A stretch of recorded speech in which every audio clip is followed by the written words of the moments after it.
Hey guys, welcome to today's video on why people drain your energy and how to protect your energy.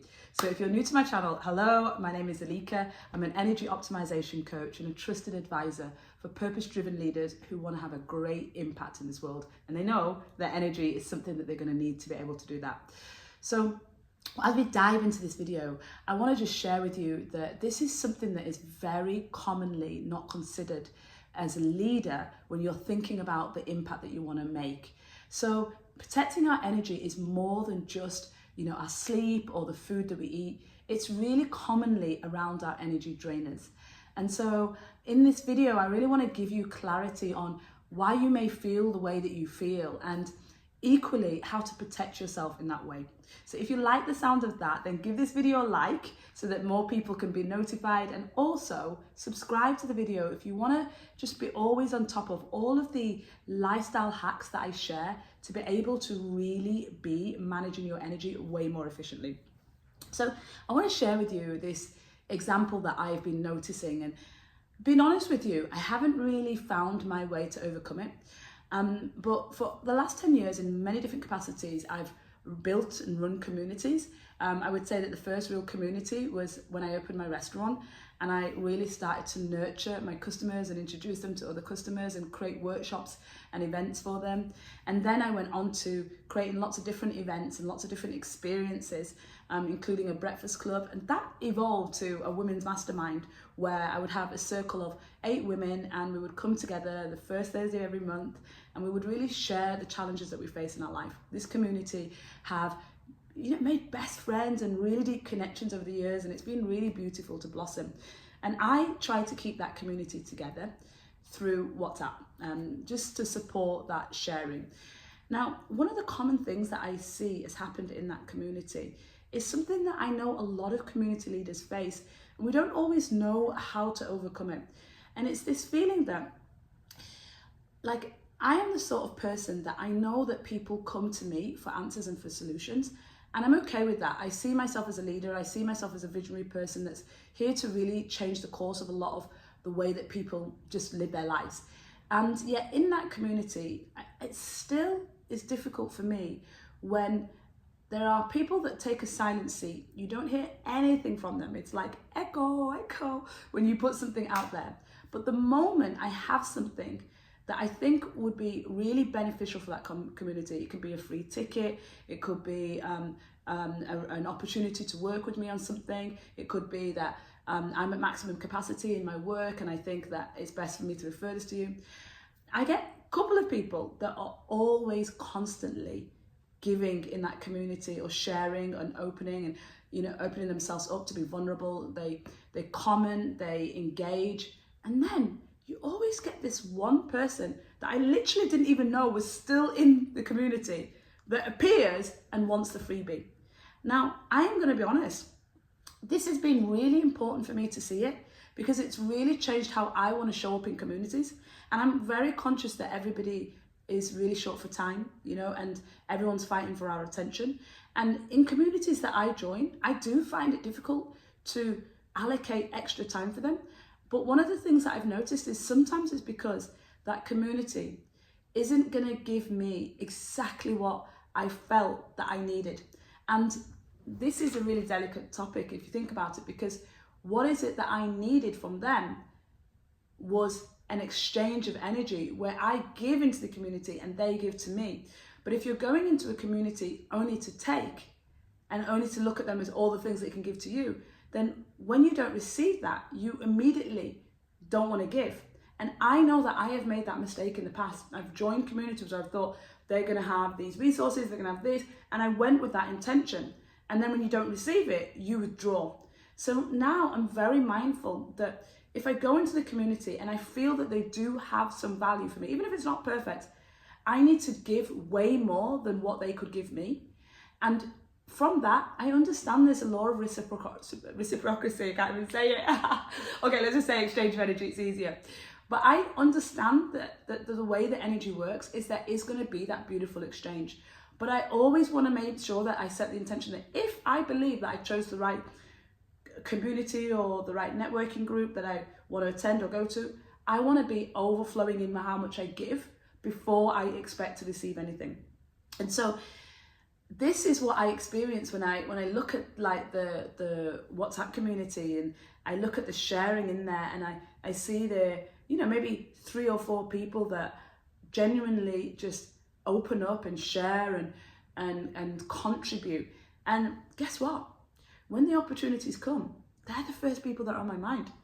I think, in fact, because of the type of person that I am, and because relationships are so important to me, I really think about lots of times where if I win that client, or if I do this, I'll give that to that person, or I'll bring that person in. That's literally genuinely how I think about it, because I love collaboration. I love the idea of working together and really developing ourselves, our businesses as a community, like together. And I would say that men are generally really good at this anyway. They're just very more about strategic alliances, and I think women need to be able to trust and support and work with the right people to be able to do that. And I definitely know that I want to be one of those women that shows them that they can trust and that they can feel fully supported if we collaborate together. So the reason I'm sharing this story is really to talk about my experience that I've recently had around this feeling of energy drainers from relationships. And I know that this shows up in so many different areas. So when we think about our intimate relationships, our family, our friends, you've all had that experience of this person that every time you meet them, every time you speak to them, every time you just even hear them, you just feel like a part of your energy is being pulled away from you. And I apologize in advance if for some of you that's like your children, because I know that how hard that could be. But the truth is that every single relationship that we have magnetized to us for a reason. They're in our life for a reason. So when I think about those intimate relationships, I think that especially in like partnering or in marriage, or even actually in dating, like dating's so like apparent, like what you're attracting is like such a reflection of things that you need to see for yourself. And you know, I think about those and then I compare those to the work relationships. And the work relationships can also have different challenges. Like, you know, the boss that you've got that reminds you of the relationship with your mother or your father, that person internally that doesn't give you that recognition that you really wanted, that drill sergeant that makes you work in a way that is not conducive to your own well-being. And then, you know, we look at like our community and the people that we serve, which was the example that I gave, and the people in our community, and do they come to you when, you know, the roses are red, everything is blossoming, or are they with you through the thick and the thin? Are they with you through all of it? Are they always showing up regardless? Like you say, okay, we're going to do this, or I've got this idea, and they're like showing up with more ideas, or they're supporting you, or they're cheerleading you. So you can see that in these different nuances of our relationships, they all have lessons for us. You know, is the lesson for us to stop people pleasing, stop being able to say like yes to everything when you really just know inside you just want to say no? You know, is the lesson that the inner work around your relationship with your parents and the dynamics that you had growing up with siblings, for example, growing up in that relationship dynamics, is there a call for deeper healing there, and that you've attracted somebody into your life that is reflecting that experience that you'd had, so that you can go back to that and do more deeper inner work and heal around that area? Is the dynamic in your community getting you to see where you don't ask for support, or you're not inclusive, or you control, or you don't let the smaller voices be heard? Like I have this thing that is so part of my Libra moon, where I have such a struggle with any injustice. I really want harmony in my relationships, and because I've got an Aries sun, I'm very fiery, I'm very assertive, I'm very confident. And so if you don't know me well, you might only see the Aries side of me, but I deeply desire harmony in all of my relationships. And so when I think about, like, you know, in communities, I always, when I go to networking events, when I'm in community, I always want the person that is the quietest in the room to be seen I always want them to speak up. I always want to keep that balance between the person that's got lots of things to say, which would be me, right? And the other people in the room that I think haven't spoken or feel shy. And I also have noticed, because of my Libra moon, that I also, I love the underdog. I love to support the person in that environment that people don't expect that to be the person that has got something to say, or just like, or is doing even well. And you go for the popular person or the popular crowd or the person that's already proven to be very successful. Many reasons why you would do that. Obviously, we want to follow people that have proven experiences, but I love the underdog as well. I love like cheerleading the underdog. So the idea here is that, you know, it doesn't matter whether there are intimate relationships, whether there are work relationships, or whether there are communities.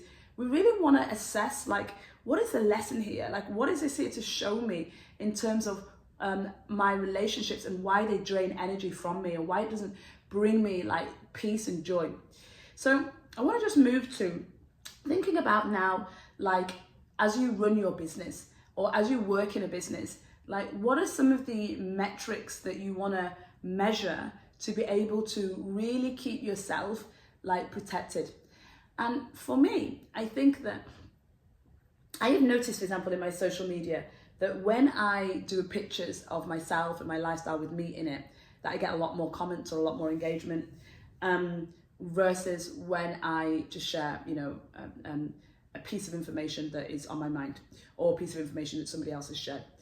And what that tells me is that my energy is very magnetic, that people are drawn to me as the person rather than the facts, the data, and all of that information. So in your business, or if you're an in-house business leader, you want to know, like, what is the measurement that falls in your business that can tell you that you are having to do more of the protection of your energy, or magnetize more of those things towards you based on that.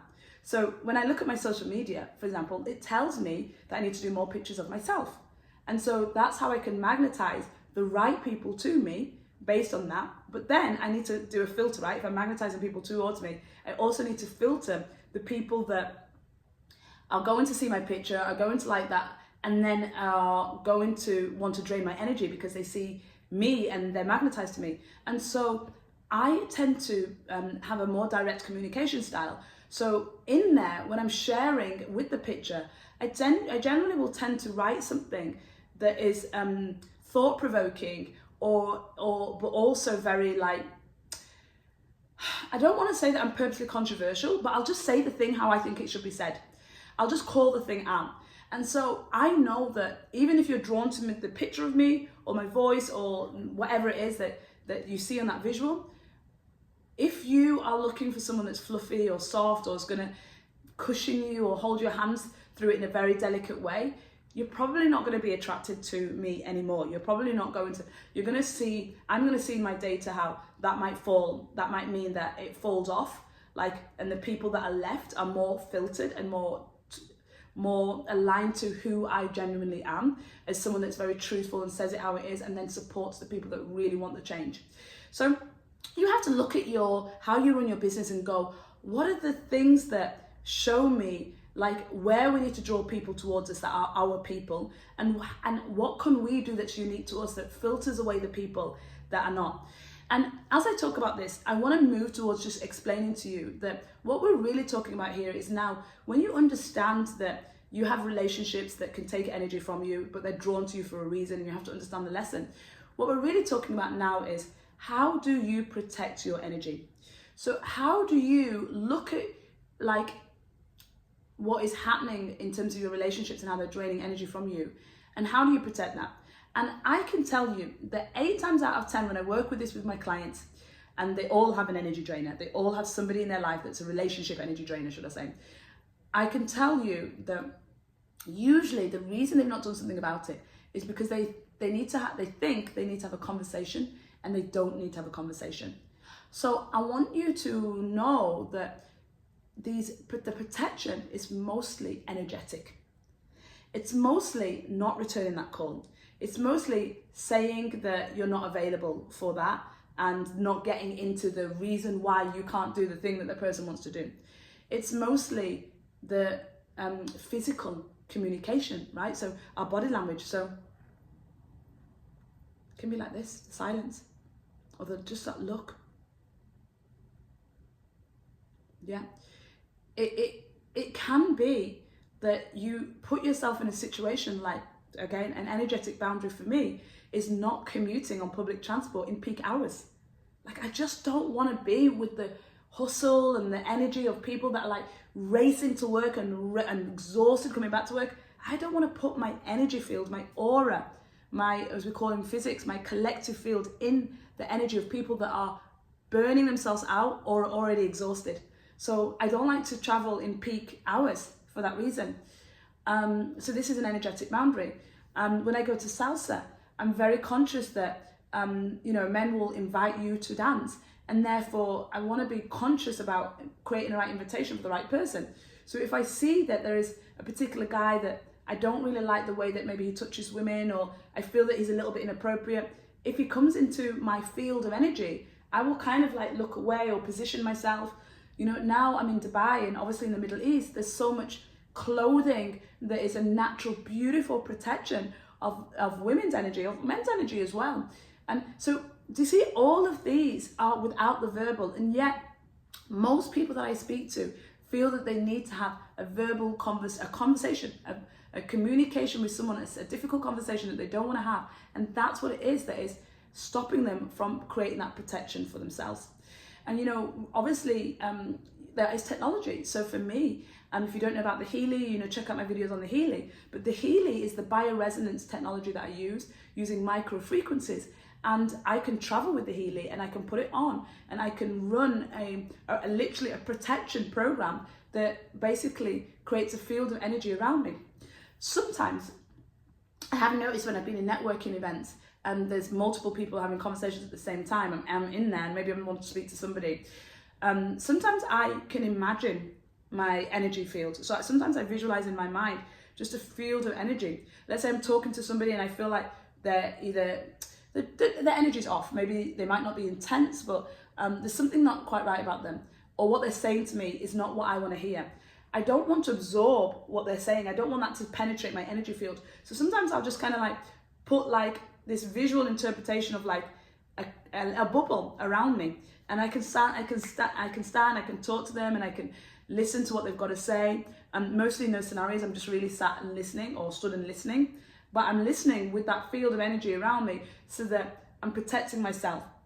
Now, I want to just kind of speak to this a little bit, because I know that sometimes when we talk about fields of energy, it can sound very woo-woo, but you have to really you have to really get this understanding of how physics and quantum physics really works. Human beings do have a field of energy that we portray. The heart has been scientifically measured to be the largest electromagnetic field in the body, right? An electromagnetic field. We measure humans' death, like that a human is no longer alive, by an ECG machine, which literally measures that there is no electrical activity happening in the human body. So, if this is kind of new to this understanding of the energy, and you only hear it from like the spiritual community, and it doesn't really sound grounded in fact, I want you to know that animals, and some people can actually see the field of energy, but the human eye cannot. And so for us as humans, sometimes what we can't see, we don't believe, but it's scientifically proven that we do have this field of information. It's called the information field, this field of energy that we penetrate outwards. And so you have experienced when you walk into a room and something doesn't feel right, or you walk into a room maybe and you notice how you can change the room when you walk into the room. I know that every room that I walk into, I can change the energy immediately. I'm very aware of my ability to do that, and when I want to do it, and when I want to turn it on or not, or when I want to sneak into the room and not like let my energy shift it. I'm very aware of that, because I'm always constantly looking at how do I monitor my physical, mental, emotional energy. So just want to remind you that when we're talking about imagining that field of energy, that bubble around you to protect yourself, this is actually grounded in some of the science that we see in physics around our energy field, and that ability to use technology like the Healy to also support our energy field. What mammals, and you see this, like I see it when dogs come up you and but they stay just outside of your energy field, like they don't come like as close to you. You know, it's a thing. It's a thing. And we can use this to our advantage in the ways that we protect ourselves. So we've talked a lot about our protection there, and I just want to talk about the last thing that I think is so important. It's really embedded in the work that I do with my clients, which is human design. Now, human design is that blend of science and ancient wisdom. It's a roadmap to your authentic self, but more importantly, it explains to you how your energy body works. So one of the best ways that you can protect yourself from relationships, people that want to drain your energy, is by knowing your inner authority. An inner authority in human design is that unique part of you that helps you to make your decisions in the only way that decisions are supposed to be made for you and your authentic self, to give you your version of success, and you define success however you want. And so my inner authority, for example, is my gut. And so when my gut is like, I don't trust this person, or I don't feel right, or what they said feels like a hell no to me. Doing something with them, that collaboration, I don't know why, but my gut's like, right? And the opposite, which when I feel lit up and I'm like, oh my God, when you said that, I'm like, oh God, that was like a hell yes in my gut. So we have different inner authorities. We have, the sacral, which is the gut, which is what I have. We have the spleen, which is very intuitive and fear-based. Very few people have the cognitive, even though we're all trained through our education system that everyone's cognitive, the brain is the way to make decisions. And most people have the emotional solar plexus, which means that the way that they feel is how they make decisions. And so really tuning into your human design, and if you are interested in exploring human design with me, you will find some information around that in the description box. I don't do a ton of individual readings because I'm so much more focused on my clients and the health concierge and really supporting them through not just the information of their human design, but the integration of it into every single area of their life. And that's my focus on that. And so, I just want to reflect on how human design is just such a powerful way to use your inner authority as that way to protect yourself energetically from those relationships that are here to bring you, to take energy away from you, but also to attract those relationships that want to give you energy. So I want to end today just by saying that, if you found this really helpful and it's really added value to you, please, like the video so more people can hear about it, and also share it with somebody that you think may need to hear it if that person comes to mind. And I always say that I feel like the best way to stay on top of the habits and the hacks that I share is by subscribing to my newsletter, because that's where I share my energy audit process. I basically have a roadmap called the Energy Reset Recipe, and that's the 4 pillars that I audit myself and I audit in my clients to look at every area of our lives that takes energy away from us, and so that we can be more integrated into the habits that we need, so that we are in overflow of our energy. So the newsletter really shares like my life experiences with clients and things that I'm up to that really help you to really look at what is really important, which is knowing that energy is your most valuable currency. And if you use energy as your measurement for success, you're likely to feel difference in all areas of your life, and able to therefore channel your energy into the things that bring you more peace, more joy, and way more harmony. And if you like the sound of that, then definitely you want to subscribe to my newsletter. So I've loved sharing this with you today. I'd love to know what your takeaways are. So please share your insights in the comments below. And don't forget to subscribe, and I will see you on the next one.